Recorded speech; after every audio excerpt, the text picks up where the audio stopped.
Hello and welcome to A Dev Named Josh. I'm a dev named Josh, and today we are going to talk about action mappings, player input, and actually moving our character around on the screen. If I come back to our character and press play, we have this little guy, we're printing Josh, and nothing happens when we do anything, right? Because we haven't wired up any input. So what we're gonna do, first off, is we're going to define what actions the player can take and kind of those input mappings. So if we come over to project and we go to project settings, we can open up the settings and we can go to input map. Now I have some things already predefined here because again, I prep for these videos so that I don't waste your time, hopefully. The way that this works, these are where the input actions are going to be. So for us, we are building a twin stick shooter.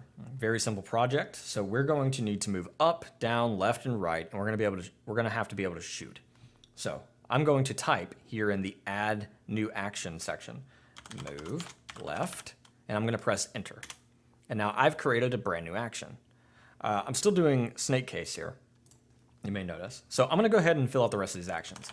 Move left will be move right, we'll do move up, and we'll do move down. And then finally, we're going to define a shoot action, okay?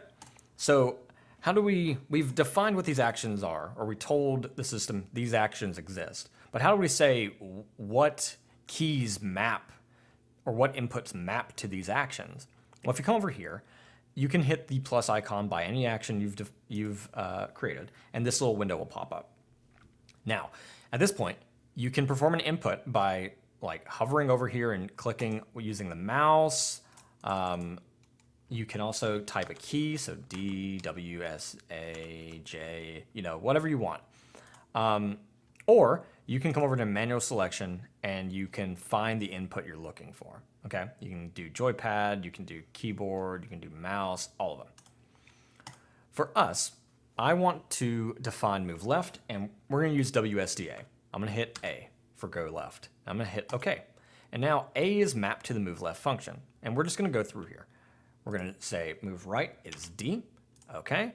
Move up is W, okay. Move down is S, okay. And then for shoot, I want to use the mouse to shoot. So I'm gonna come in here and left click, and that's gonna shoot, but I also want, alternatively, the ability to shoot using the spacebar.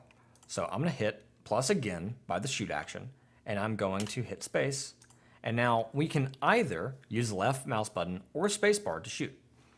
And obviously, if you wanted to use a gamepad or something, you could come in here, and I don't have a gamepad hooked up right now, but I could come in here and say, I want a joypad, let's say the D-pad down for some reason to shoot, and then we can map it there. So all your inputs can map here. Now, we have move left, move right, move up, move down, and shoot defined. I'm gonna close this. I'm going to go back to my player script, and we can go to the scene and click the script, or if you want to access a script that's on the root of your character, you can just do it by clicking on the script icon. It's going to open it back up. We are going to clear out all of this, okay?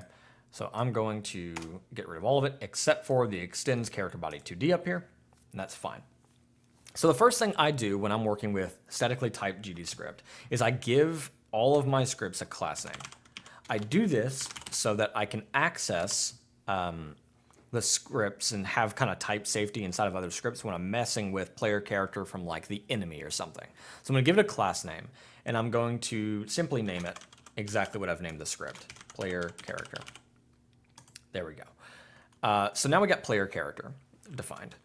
Now we need to establish some variables. So I'm going to do a movement variable, and I'm going to say var move speed, and I'm going to set it equal to, and we're going to type it as a float, okay, and I'm going to set that equal to 1000.0. So our move speed right now is 1000.0.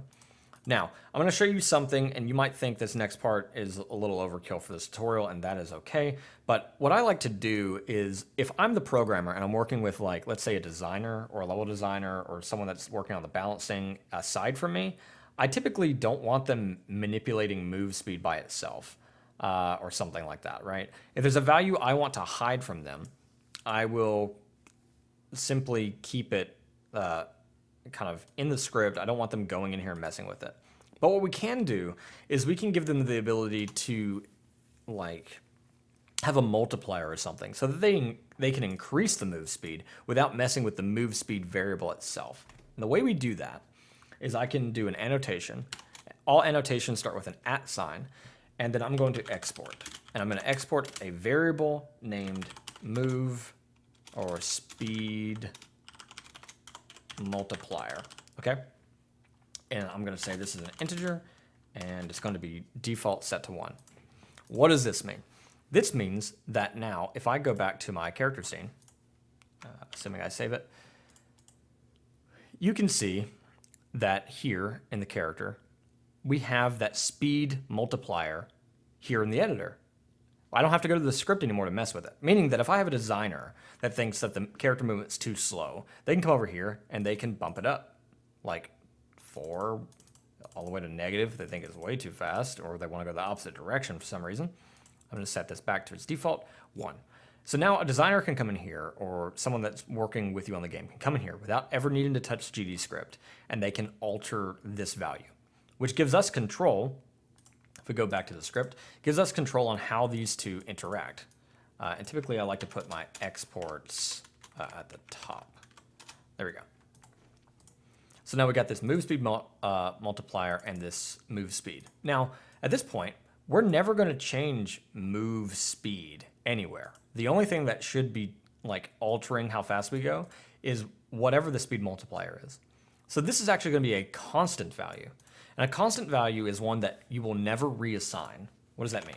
So if I say const, I can make a constant. And then typically with a constant, you're going to say, you're going to put the name in all caps, move speed, like so. Okay.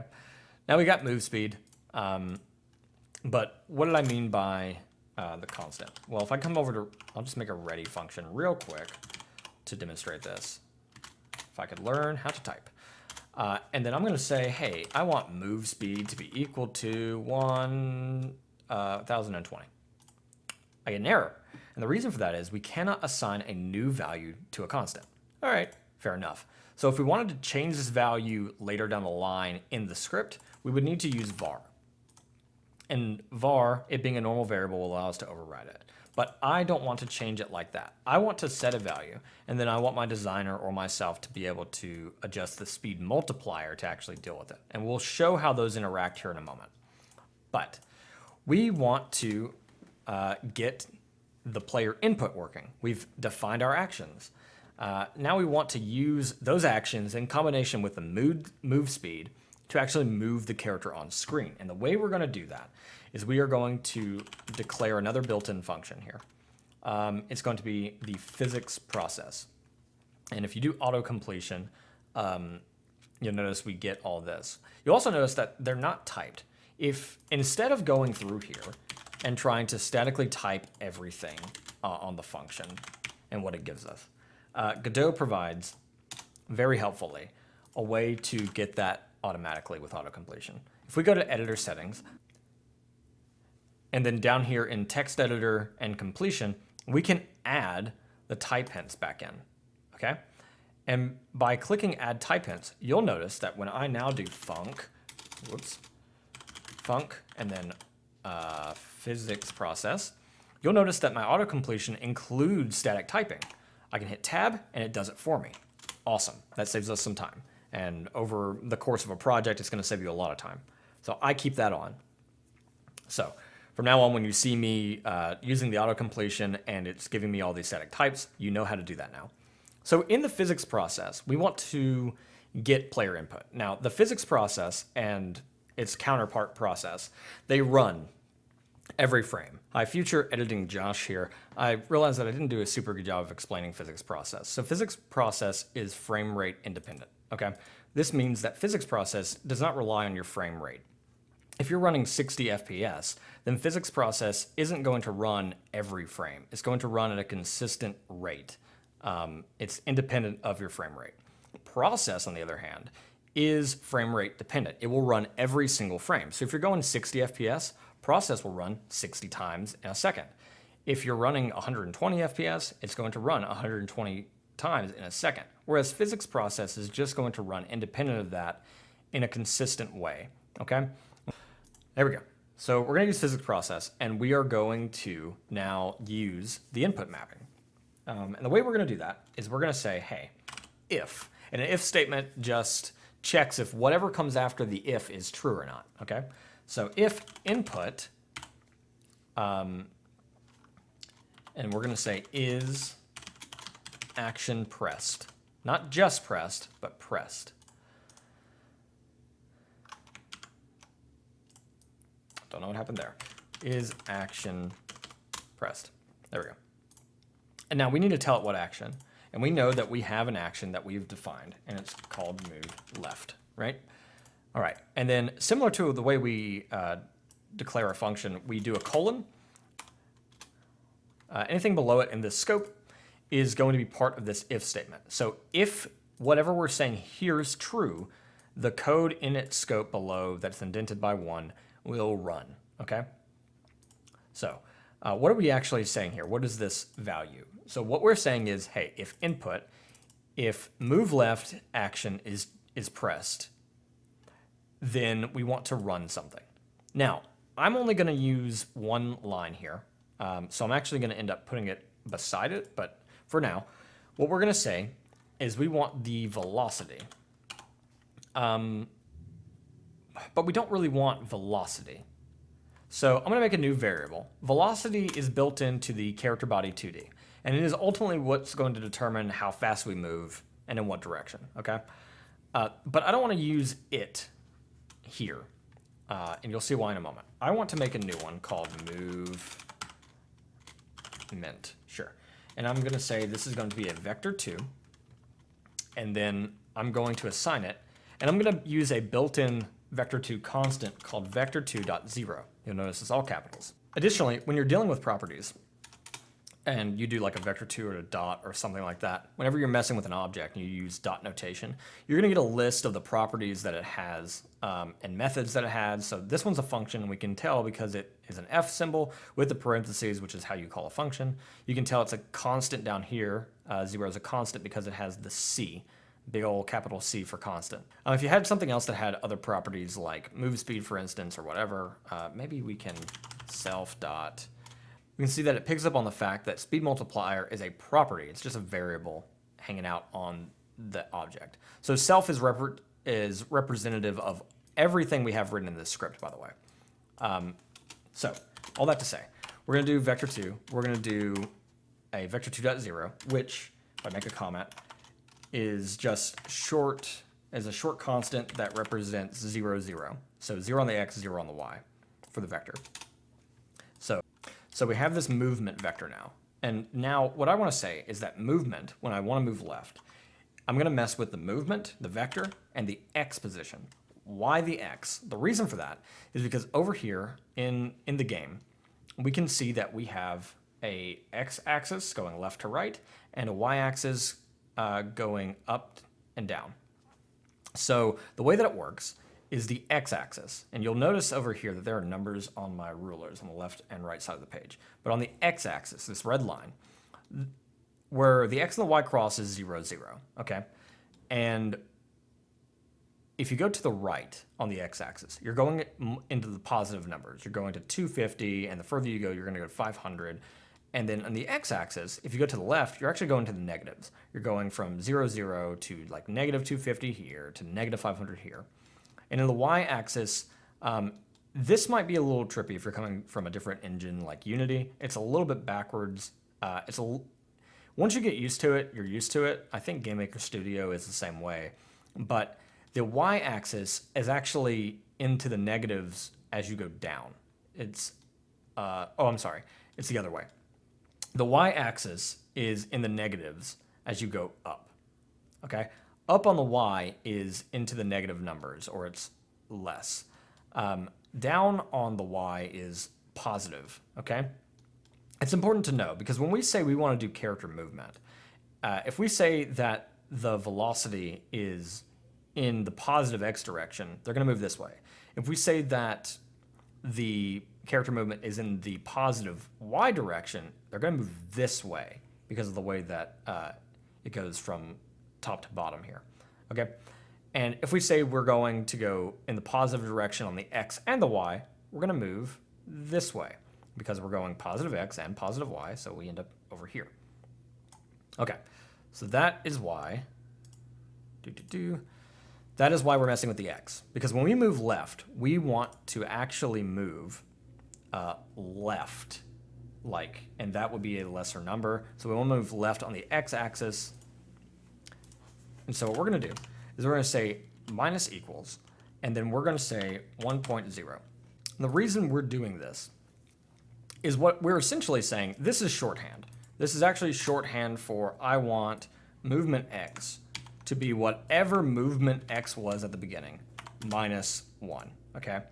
Instead of typing all this out, we can type out minus equals. All we're saying here is movement X, which we've defaulted to 0. Again, we've set the X to 0 and the Y to 0. So movement X is 0, and when we move left, we want to move by -1, okay, in the X direction. So this is going to set our movement currently to go to the left by going into the negatives on the X direction. Again, shorthand for this, we can just do minus equals. Same thing. Now, if you're doing more inside of the if statement, you can keep adding things like if I wanted to print my current movement X value, right? If I want to do that, you can keep going. But because there's only going to be this is the only statement I'm going to have inside of my if statement, I'm actually going to put it on the same line right beside it. This is valid. Now, if you try to add a line under it at this point, it's going to be a brand new line that's not going to be in the same scope as the if statement, so don't do it.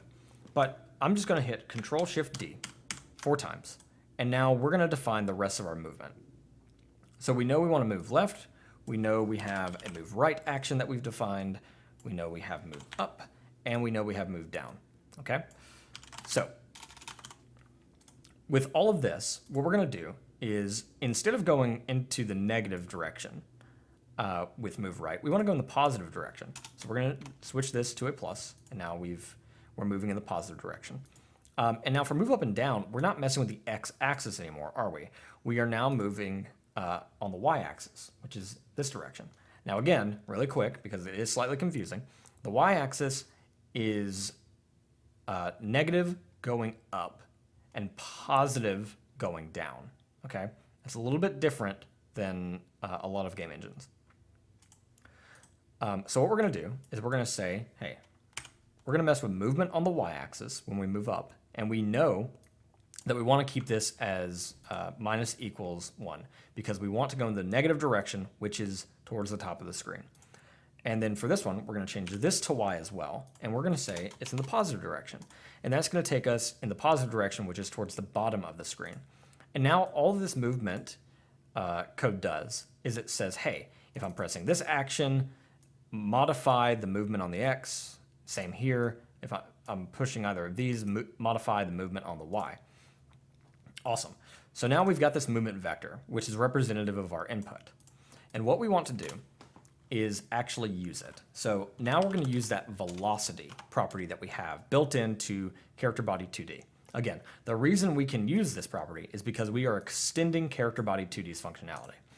So the velocity is going to be equal to, we're going to say movement, right? Kind of. So if I were to do this right now, you're going to either notice it's very slow or maybe not moving at all. So my mouse is here. I'm holding down D. Oh, actually, I don't think it's moving at all. The reason for that is because we need to actually make the movement happen. So it has a velocity, but the way we want to move is we want to do move and slide. There was also move and collide, which will stop you if you collide with anything. But in the case of our player, if we hit something, we just want to kind of slide across its surface. We don't want to get stuck. So now we got this velocity, and we're going to move and slide. Cool. Now if I place my mouse here, there we go, and I hold down D, you're going to notice slowly over time that the character is moving. Our mouse is now touching the actual Godot character's face, okay? And we're getting further and further. It's so slow though. And the reason for that is because we're not multiplying this vector. This vector is like 1 or 0 in all the directions. So it's only moving 1 pixel in any direction. Future Josh here again, because Josh really struggled to explain this properly. And I'm in a future version of the project. So you're gonna notice some things like we got a projectile here for some reason. And if we play the game, our icon is facing to the right now. We're going to get to all that, but I wanted to walk you through this in a more concise way. So the reason our velocity or our movement right now is so slow is because we need to multiply this movement by move speed. And by doing so, we now get a much better, much more satisfying movement. It's much faster. It looks good. Now we don't have to worry about delta here. Because we're in the physics process. This entire method is frame rate independent, so it will be pretty constant anyways. The only other thing we want to do is here on move speed, we want to be able to give our designer or whoever the ability to actually modify this speed multiplier and adjust the move speed. So what I'm going to do is I'm actually going to lower move speed's default value to 500, and then I'm going to wrap move speed in parentheses and multiply it by the speed multiplier. And what that will do is allow our designer to come in here into the editor and change the value. So we've got it down to 500 because it's a little fast anyways. And we need to reset our speed multiplier we were playing with at the very beginning. It's on 20. It's way too high now. So if we have it on 1 and our speed is now 500, we can see that our movement speed is actually pretty good now. But our designer can come in and they can say, I want it up another notch, another unit, which is going to put it at 1,000, right? So I can get my game window back here. There we go. Now it's even faster. And we can just adjust the value like that. Okay. So back to the script. We now have it set up to where our movement is being multiplied by our move speed, and our designer or ourselves can come in and adjust the speed multiplier in the editor without ever needing to come into the script. And it's going to multiply move speed by that multiplier. And that is going to give us our velocity. Awesome. So we are almost done. The last thing I want to do is I want to clean this up a little bit because we're going to use physics process for more than just movement. And so I want all of this movement code to be in its own function. We're going to package it up and put it in its own function. And we're going to call that move. And then down here, we're going to come down 2 lines. I'm going to say move. Just like that. And then I'll just paste it and I'll fix this first indentation here. And just like before, all of our movement speed will still work, or all of our movement will still work. But now we're calling move to run all this code instead of just having it sitting in the physics process, which gives us the ability to add other functions in the physics process, like when we want to shoot or maybe we want to rotate or something. It just helps keep the physics process cleaner. So we'll save it, we'll run it, and we can see that everything still works as it did before. Perfect. All right, that's all for this video. In this video, we managed to get the inputs mapped to actions. We're using those actions with these if statements, and we learned a little bit more about vectors and velocity and move and slide, and cleaning up our code a little bit. And we learned a little bit about the physics process. This has been a dev named Josh. Talk to you later.